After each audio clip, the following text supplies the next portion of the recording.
2026 বিশ্বকাপ করানোতেছে। আর এদিকে কাজীকান্দি tiger club কর্তৃক আয়োজিত এক ফুটবল টুর্নামেন্টের আয়োজন করেছে। যে দুটি দল অংশগ্রহণ করতেছে কাজীকান্দি বনাম রানীকান্দি।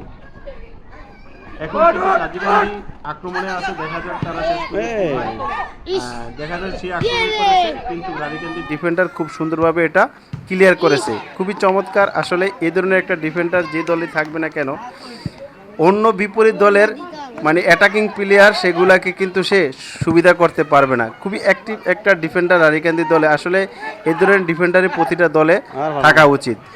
আসলে সে মন প্রাণ দিয়ে খেলাকে খেলে, এই জন্য কিন্তু সে যেখানে বল সেখানে সে থাকে এবং সুন্দরভাবে ক্লিয়ার করে।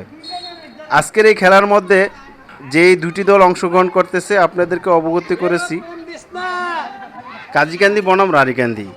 তবে এই খেলাটা পরিচালনা করতেছে যে রেফারি হিসাবে, সে হচ্ছে সালেক হুজুর, রানীকান্দি থেকে আগত এই রেফারি। খুবই একজন ভালো মনের মানুষ এবং ভালো রেফার করে, এই জন্য তাকে আজকের এই ম্যাচের দায়িত্ব দেওয়া হয়েছে। তবে এই খেলাটা খুবই সুন্দর চলতেছে, দর্শকদেরও কিন্তু সুন্দরভাবে এটা উপভোগ করতেছে। দেখা যাক, এখন কিন্তু রানীকান্দির বোলারের পায়ে বল, তারপরে কিন্তু সে বলটা ধরে রাখতে পারেনি। কিন্তু ওই একই কথা বলছিলাম যে রানীকান্দির ডিফেন্ডারের প্রশংসা না করলে নয়, সে কিন্তু খুবই সুন্দর এবং গুছানোভাবে এবং যেভাবে তার দায়িত্বটা সে পালন করে, এভাবে যদি কোনো দলের ডিফেন্ডার বা খেলোয়াড় যদি দায়িত্ব নিয়ে খেলে তাহলে ওই দলকে হারানো সম্ভব না। তবে রানীকান্দি দলের যেই গোলকিপার খুবই একটু মোটাসোটা, আসলে এই ধরনের গোলকিপার যদি এই ডিগবারের মধ্যে থাকে তাহলে তো অবশ্যই গোল দেওয়াটা অনেক কঠিন হয়ে যায়। দেখা যাক এখন শুট মারবে ডিফেন্ডার রানীকান্দির পক্ষ থেকে, সে কীভাবে মারলো, একবারে বল মাঠের বাইরে চলে গেল। আসলে এই ডিগবারের মধ্যে এত বড় করে শট মারলে কিন্তু বল মাঠের বাইরে চলে যাবে।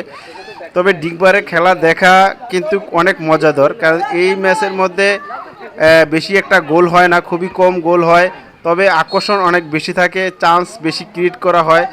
এই ধরনের খেলাগুলো অনেক ভালো লাগে দেখতে। তবে এটা এই ম্যাচ টুর্নামেন্টের দ্বিতীয় ম্যাচ।